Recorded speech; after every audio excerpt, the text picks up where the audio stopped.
What's up, everybody? Dog 985. There's levels to this. I'm trying to make like 3 videos tonight, so they're gonna be real quick and straight to the point. Hopefully, um, there's a civil war going on between the PlayStation fan base right now.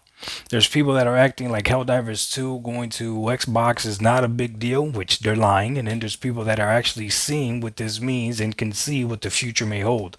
These are the PlayStation fans that we should be applauding, and we should be like, okay, I see that you have some critical thinking skills. Okay, every other fan base out there, every other fan out there that's acting like Helldivers 2 going to Xbox is not a big deal. They're being disingenuous. All of them are trying to make excuses, acting as if PlayStation has been saying that this was going to happen. No, there was nobody predicting that Helldivers 2 was going to go to Xbox, because when the Xbox gamers wanted Helldivers 2 to go to Xbox, and people were saying this, those same stupid ponies were making fun of them. Okay, so don't come on now. The Helldivers 2 is actually going to Xbox and try to make it seem like, oh, it's not a big deal. Because again, if there's any game that you could find receipts of people port begging, if you want to call it that, for games to go somewhere else, it was Helldivers. Helldivers 2 on Xbox made sense from the get-go. Right? It made sense from the get-go. But the same PlayStation fans that right now are acting as if this is not a big deal are the same ones that were like, you guys will never get Helldivers 2 on Xbox. Well, guess what? Now you look stupid. Helldivers 2 is going to Xbox and you look like an idiot.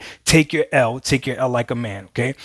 That's why I have no hate, all respect for Portal Rock 77 and M. They both came out and they spoke about this situation, both in different ways. Obviously, M Extreme came out and was a lot more passionate. He was actually pretty pissed off about the situation, but I get it. He purchased the PlayStation 5 believing in the exclusivity narrative. He gave them leeway when they went to PC. Okay, good to go. Going to Xbox, and that's where he draws the line. Everybody has the straw that broke the camel's back. Okay, Big Bro, Puerto Rock 77. He's not a stupid man. He sees the writing on the wall. This is not going to be the only game, and that's the question you got to ask a PlayStation fanboy that's trying to defend this. Is this going to be the only game? Or is it going to be every single live service game? And if that's the case, if it's going to be every single live service game and that's what Sony's focusing on the most, then that means that you are not enough. Obviously, they want to make sure they get everybody as a gamer, to including the platform that is quote unquote dying. Now, logically, it makes sense that if Xbox is going to make a PC hybrid next generation, if that is what the next console is going to be, then Sony just says it doesn't matter anyways, we might as well do it. But they could have waited. They didn't. They put it on the console, the Xbox today, that's not a PC hardware. See, that's another thing. Some people are trying to use that excuse as well. Well, Xbox is going to go the PC route, it's going to have Steam, so these games are going to be on there anyways. They're going to be able to play Helldivers anyway, so that's why Sony is doing it. Yeah, but Sony's not doing it, but Xbox doesn't have that console out right now. Right now, it's the Xbox Series X, the Xbox Series S, the Asus ROG Ally handheld Xbox. You know what that is, right? So Sony is doing this because they want to. This also proves that Sony has a dev kit over there for the Xbox, right? Which shouldn't be that much difficult to do than the PS5, because both systems are almost similar.